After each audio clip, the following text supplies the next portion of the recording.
really official now. All right, guys. What kind of socks you wearing? We got Ninja Turtles on today. Serious? Yes. Sure. There they are. Robert, you hope to show this week at the Combine to the coaches and the scouts when you get out there on the field? On the field, we'll be running. I'm not going to throw this weekend, but, get out there, just, move around, have fun, compete. And then in the interviews, just looking forward to just showing them who I am, letting them get to know me, I get to know them, and I'll just, explain our offense to them a little bit. Is that your decision not to throw, your agents, the reason why you're not going to throw? It's my decision.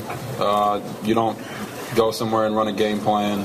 You never practice, throw to guys you don't practice with, and in an environment that you're not prepared for, so that's why. You talk about wanting to let the teams know who you are. Who are you? What? That sounds like a paper from an English class, but just the person that I am. Some people think I came on the scene this year, so they haven't had as much time to evaluate me. So I'm just excited to really show them who I am as a person. Happy-go-lucky, like to make people laugh, but know when to be serious as well. What would you say is the biggest misconception about your game, about what you can do at the next level? I think it's just a misconception that comes with being a dual threat quarterback. You run first, throw second. But I think I've proven that I'm throw first and then run if I need to. Can we hear your official height and weight from your own lips? Oh, all right. 6'2" and 3/8 and 223. We didn't lie about my height. What was it like when people were questioning your height? Was that crazy to you? Well, in high school I was 6'4", 200 pounds. So then when I got to college, I shrunk an inch and gained weight, so I was 6'2", 220. And then I guess they thought I just shrunk some more, so I was 6 foot 190 now. But it's official. I'm 6'2" and 3/8 and 223. So you try to block those things out, but at the end of the day, the numbers don't lie.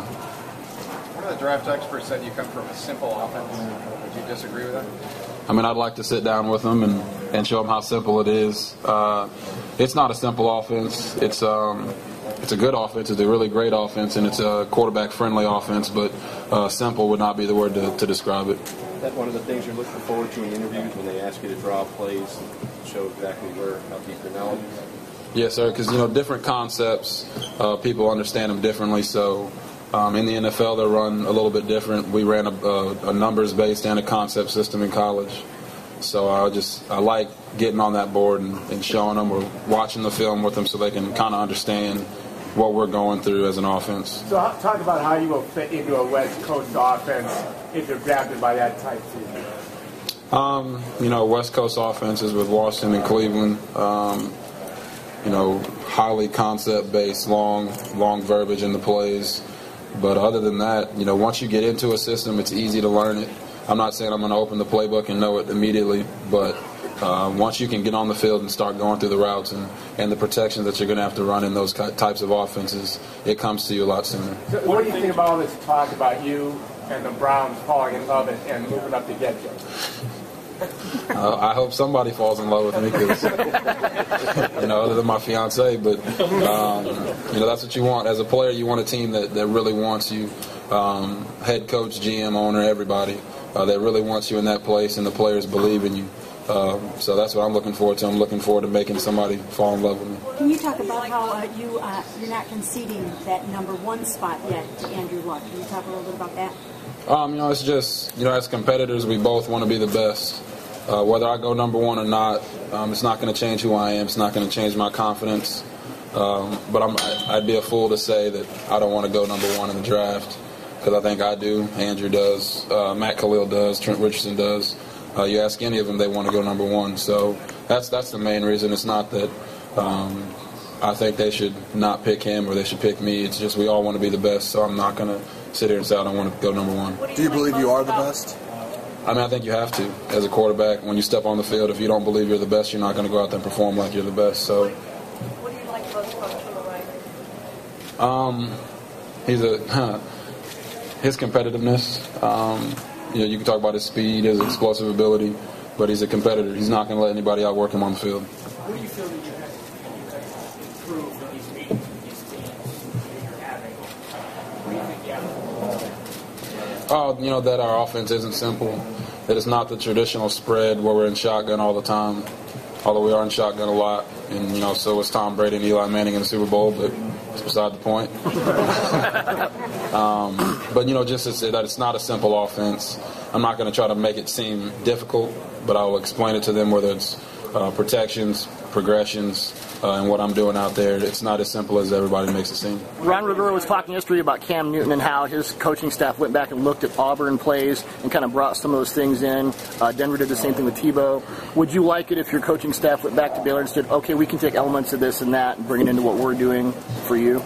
Well, I think that's those elements that they brought out show how good of coaches that they are. If you go back and you work to a player's strengths, it can be great, but I'm not going to be the one that walks in the door with 5 plays from Baylor and hey, we got to run this. Right. So if they want to do that, I'm more than happy to go with that. And if they want to know some concepts from Baylor, I'd be happy to bring Coach Browse up there. But my job is to learn their offense and to be respectful for them that way. Angelo was up here a little bit. John was talking about how you guys went to Baylor and you really wanted to kind of transform that program. What was that experience like to go somewhere where it was a bit of a losing school, you had a lot of losses, and then get it to where it is today? Well, it was a great experience. It's not an experience everybody wants to go through. When you walk into class and teachers are making fun of you, and then my junior year, his senior year, we walk into class and all they want to do is talk about the football game and how great we are. So it shows you how quickly things can change, and just how much work we had to put in to get it that way. A lot of things that are there now weren't there when we got there, and now they're talking about putting a on-campus football stadium in 2015. So we're excited about what we did, but we also know our futures are bright in this league if we're so honored to be drafted into it.